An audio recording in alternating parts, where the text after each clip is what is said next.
Good afternoon. We're back with another episode of the Lord of the Rings LCG Progression Series. And today is a card review of the Temple of the Deceived Adventure Pack.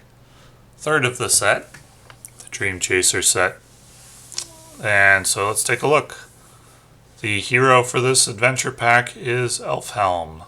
Leadership hero, 10 threat, 2/2/2/4 health. Each spirit hero with an attached mount gets +1 willpower. Each tactics hero with an attached mount gets +1 attack. Each leadership hero with an attached mount gets +1 shields. You can typically have 2 mounts per hero because they're restricted, and it's 2 restricted attachments per hero, but it doesn't say you get +1 per mount. It just says each hero with a mount gets +1 of the stat. I think for this hero to be good, you need 2 heroes to have mounts. He's Rohan, Scout, Warrior. He's okay. He's not going to take a place among the best heroes in the game. He's purely stats. So we have heroes now like Círdan. Alright, that's probably not the way to pronounce his name, but he has 4 willpower, and he has a beneficial ability, which is draws an extra card and you can discard one, choose which one to keep. Elfhelm would only have the equivalent of Círdan's stats with 2 mounts on the table, and he doesn't get an additional ability. He's 2 threat cheaper, but I'd rank him a tier below the best heroes. He's probably like a fun hero. He could have Rohan synergy. He could have Scout synergy. But I would rank him a tier below the best heroes. Though it's possible there could be a mount deck that's really good. But I think that's more like a fun niche concept than a really, really good concept. So there's probably some fun decks with him that would be almost good, but not really like take on the best quests in the game good. Might give him a look, but I wouldn't consider him like a must-have hero. Not at the level of like Denethor or Círdan or Círdan, however you pronounce it, or Arwen. Those are going to be stronger heroes than Elfhelm. He doesn't attack for a lot. He doesn't defend for a lot. He gives you access to leadership resources. But he's okay, but not great. Because all he offers is stats, and his stats lack focus. He's not exceptional in any one area. Ciorl?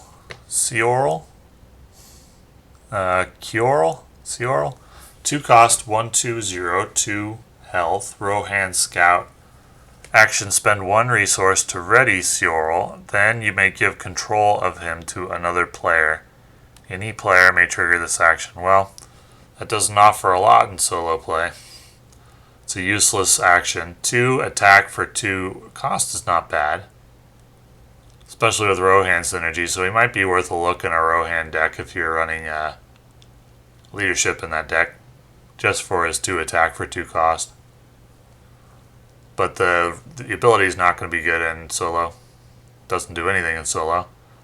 In multiplayer, I tend to think it's not that good either. Transferring cards among players is fun, but not that useful. I mean, if another player really wanted this card, why wouldn't they just play it? I don't see much of a reason to why you would have a leadership card that you'd want to transfer to a spirit player. Like, why? What benefit would that have? They have synergies with Rohan, maybe? And they didn't want to play this card for some reason because maybe they're not playing leadership? Yeah, I guess. But man, that's a limited use case. So these first 2 cards seem more like fun cards than really strong cards to me. Rohan synergy for a long time has been kind of a fun concept, but it's not been elevated to top tier so far. Armored Destrier. 2 cost attached to a leadership or sentinel hero restricted. After attached hero defends against an attack, exhaust Armored Destrier to ready attached hero. Then discard a shadow card from another enemy engaged with the defending player. Wow, that's a good card. Just thinking of putting that on Baragon, that would be extremely good on him. Better than Unexpected Courage. And I've used Baragon for a variety of challenges in really difficult quests. That's a great card. Definitely has a place in top tier decks against some specific challenges where you need a strong defense hero to defend multiple attacks. That's an excellent card. Very, very strong. Almost strong enough to buy the adventure pack for if you're taking on nightmare decks.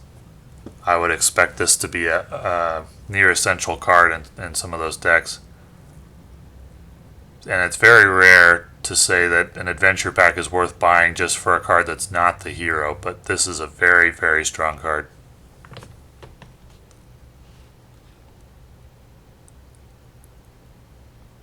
Dior Wine. Rohan Warrior, 4 cost, 1/0/1/3, 3 health. Sentinel. While Dior Wine is defending, spend 1 leadership resource to cancel a shadow effect dealt to the attacking enemy. Any player may trigger this action. Okay, so that's not bad. The effect is worth, well, Hasty Stroke cancels a shadow effect that's just been triggered. You don't get, this is an action, so you don't get to reveal the shadow card first. You have to discard it blindly. He's an expensive card in Tactics. You have to be running leadership if you're in solo. For multiplayer, I think he's better. He is still expensive for multiplayer. He's Sentinel. It's pretty strong in multiplayer. I'd definitely give him a look if I was playing Tactics in multiplayer against some challenges. In solo, well, it's a later game card because you got to come up with 4 Tactics resources and also have leadership resources. That's a heavy resource investment. Once you get him out and set up and you're in the end game and you have extra resources, it's not such a big deal. So I'd say this isn't a good card early, and in solo play, not good early is usually just not good, unless you really have time to get him set up. But I would keep this in mind right now for a Villia deck. He'll probably be overshadowed later, but I kind of like this effect against some harder quests.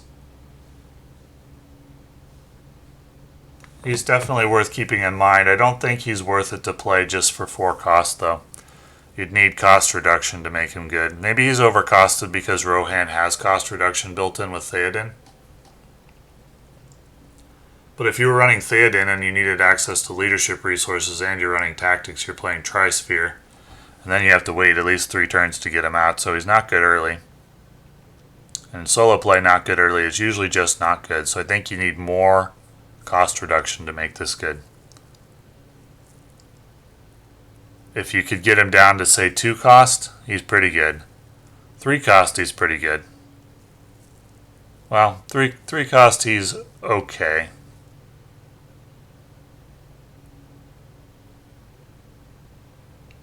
For battling, for sure. But if you were playing him in a quest that also required some willpower, I'd say 2 cost would be an appropriate cost to play for this ally. But shield or siege questing, he's much better than that. Interesting card. Revealed in Wrath, 1 cost, play only if you control a Noldor hero. Choose a non-unique enemy until the end of the phase. Treat the chosen enemy's printed text box as if it were blank, except for traits. Well, this may be useful against some specific challenges. I wouldn't include it in every deck. It's not always very good to blank an enemy's text box. Certainly not worth a card and a resource. But there could be some specific ones where that is good. Yeah, probably a useful card against some specific challenges.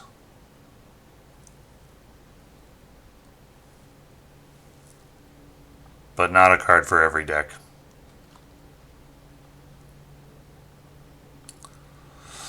Rovanian Outrider. 3 cost, 1/1, 2 health. After Rovanian Outrider commits to the quest, place 1 progress on a location in the staging area. If that location is not explored by this effect, give Rovanian Outrider +1 willpower until the end of the phase. Okay.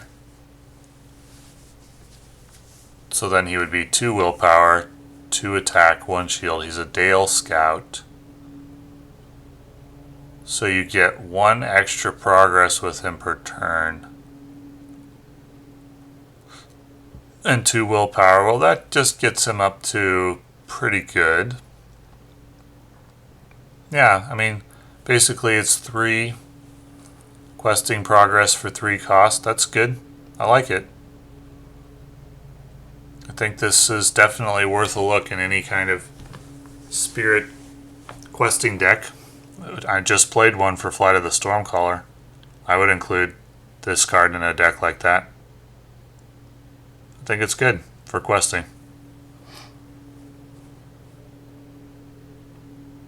Pretty good card.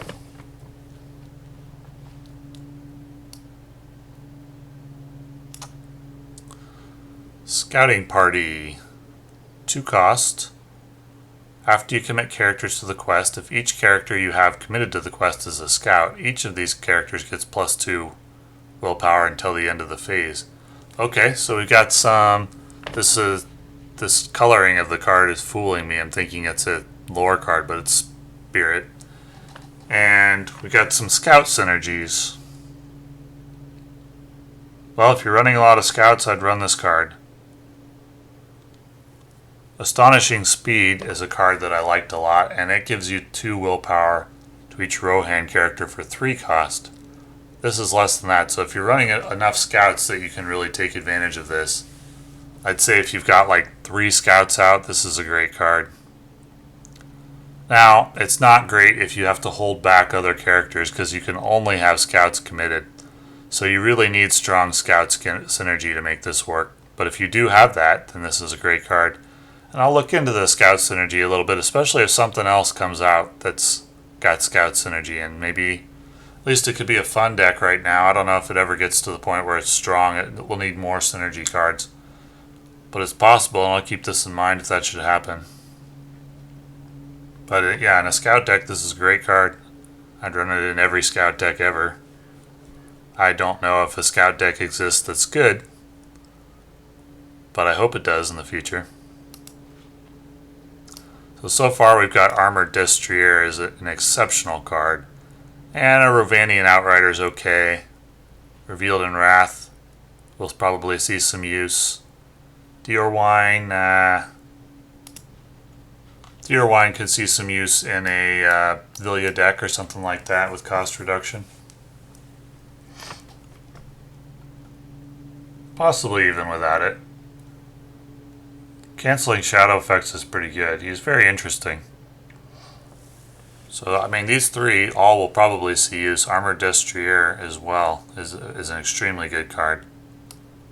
Scouting Party's a fun card, or a card for the future, perhaps. Entangling Nets, 1 cost. Play Entangling Nets into the staging area unattached. If unattached, so it's a trap. If unattached, attach Entangling Nets to the next eligible enemy that enters the staging area. Attached enemy gets -2 attack and -2 shields. That's very strong with Damrod. I would play this in every Damrod deck. I think it improves the power of that deck. Good card. liking this adventure pack, even though the hero is a little bit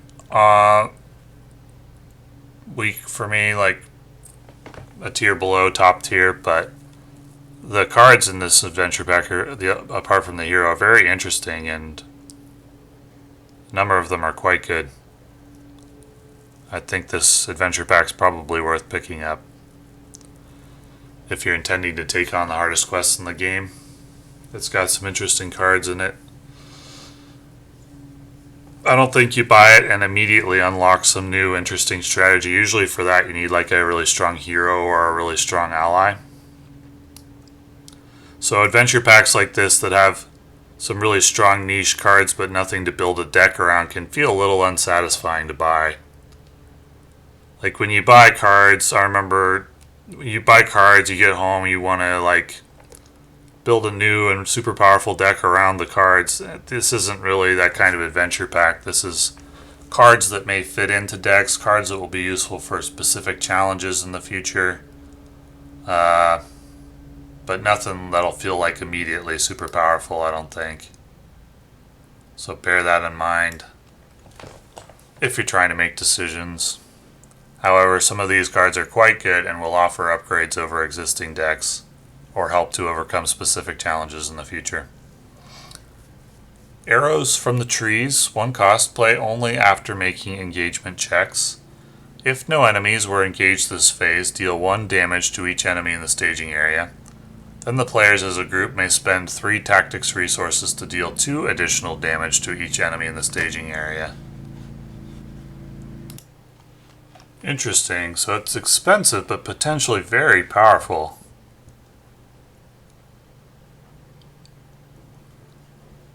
Play only after making engagement checks. I could see this being, well, I mean, it's expensive, but for specific challenges, this could help you take out a lot of enemies. Definitely not a card to include in every deck, and you have to build around it. But there have been cases where I've played like a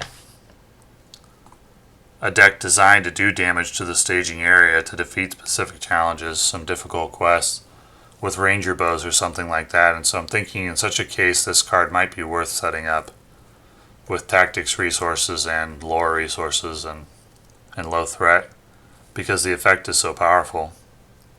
Could really help you to deal with a swarm type encounter deck.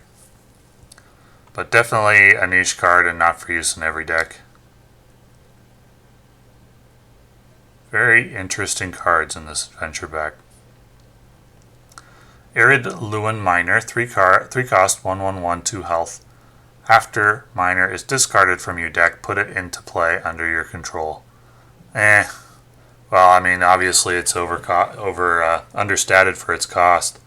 If you're not getting it into play for free, I don't know of a really strong deck that's designed to discard cards from your deck. This would certainly be an inconsistent card. Bad when you draw it into your hand. It only works when you discard it from your deck. It's bad when you draw it into your hand. And when you actually do manage to discard it from your deck and put it into play for free, it's only a 1/1/1. It's not like, for the amount of effort that you have to go through to make this work, I don't think it's very good. But that's fine, because we've got some very interesting cards this adventure pack. I think this is well worth getting, though probably a little bit unsatisfying in terms of not having something to really build around, to build a new or interesting deck around. Though Elfhelm could be fun. Yeah, thanks for watching.